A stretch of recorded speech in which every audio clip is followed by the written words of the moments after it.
Nausea by Sartre. This is his 1938 novel, translated into English by Lloyd Alexander, and it is known as an existentialist novel. I'm experimenting a little bit today, not only with my literature, but I've tried to make some homemade sangria here, so it's not bad. Got some lemon and lime floating in here, a couple raspberries in the bottom. Bit of a change from my usual red wine. Still got Merlot in here, but it's a bit of a different flavor. But yeah, so this is my first book review in 3 weeks, exactly 3 weeks to the day I filmed my last one. So it's a long time coming. This is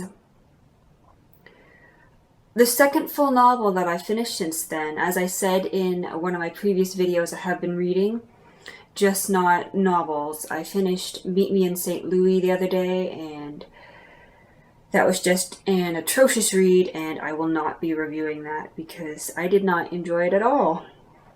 But Nausea.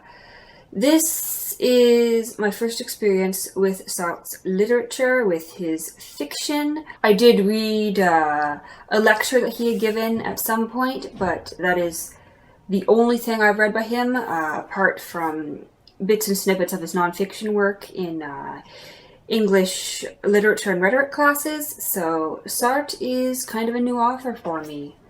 I am exploring little by little.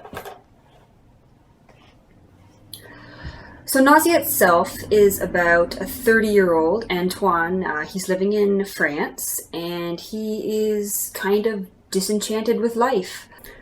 The story is told from the perspective of Antoine himself in the form of diary or journal entries. He recounts his days, his time spent in cafes, his time in the library doing research, his time wandering the streets of the city in which he is living. He explains that he has been experiencing what he refers to as nausea, and it seems to be this kind of hyper-emotional, hyper-sensitive state in which he is acutely aware of what is happening around him, of the things that appeal to his senses. He zones out, or rather I think zones in, and writes about the experiences, sensations, and thoughts which make him uncomfortable and, in fact, make him disgusted. He becomes disgusted with himself, with his own existence. He eventually, throughout the course of the novel, comes to the conclusion that he is free precisely because there is no reason for him to live, for him to exist. Overall, I really enjoyed this read, but at first I found it a little bit hard to get into. I was about 15 pages in before I really started to enjoy the style of the prose and become connected to the characters' experiences and to start to understand what it is that Sartre was trying to do with this novel.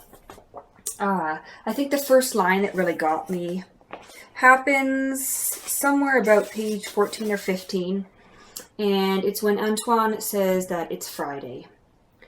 3 o'clock. 3 o'clock is always too late or too early for anything you want to do. An odd moment in the afternoon. And it was funny to me because I was reading that about 2:30 in the afternoon, and I was getting ready to go to work soon, so I was kind of at that point where it was too late in the day to do much, but it was still pretty early.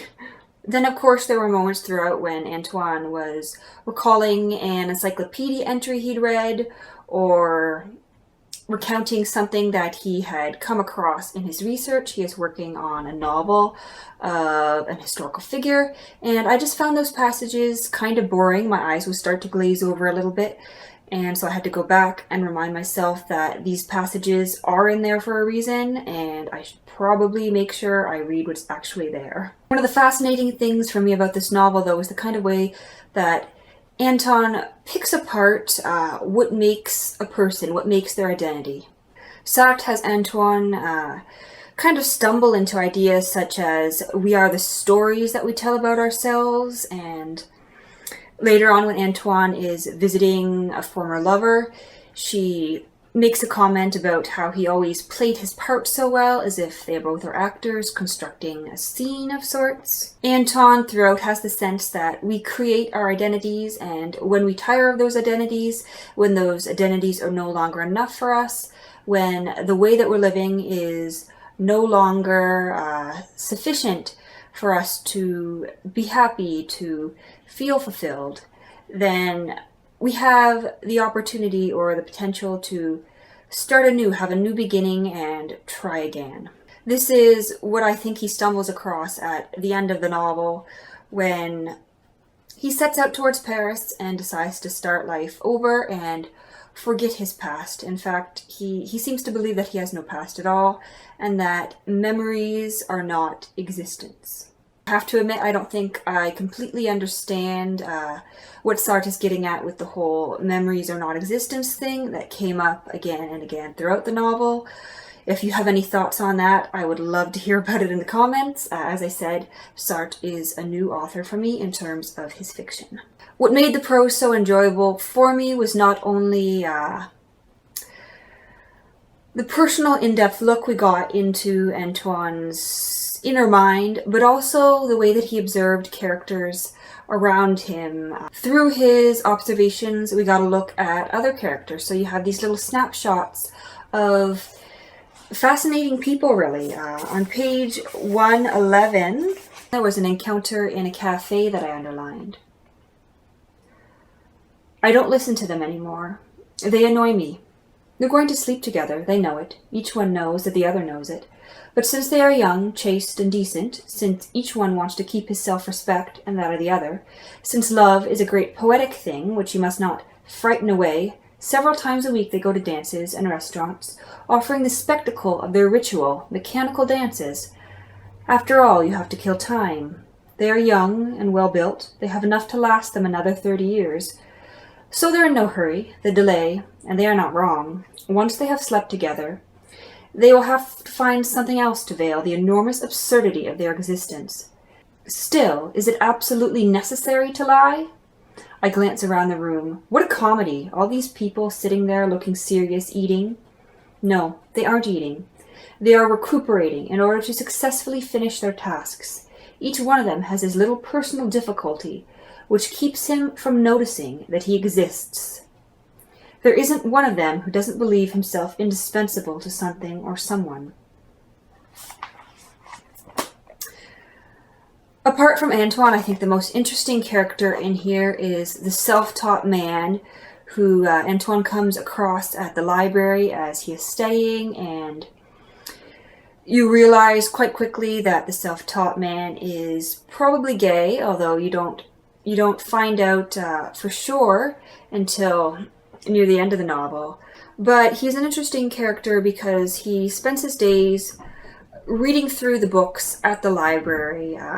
Antoine realizes that this man, who has no other name apart from the self-taught man, began at letter A and has worked his way to about the last third of the alphabet, I think. And Antoine comments in his inner thoughts that once this man gets to letter Z, he is going to ask himself, now what? And Antoine is wondering how this self-taught man is going to deal with coming to the end of things in the library to teach himself. And Antoine seems to have the sense that although he himself has traveled the world, although he himself has experienced things in real time, in reality, that he really has experienced no more than the man who has sat alone in the library reading for years and who has gone nowhere. He feels as though they both exist in the same way and they have no other markers. His own past has become a fiction to him. It's a very complex book to work your way through, but at the same time you can breeze right through it.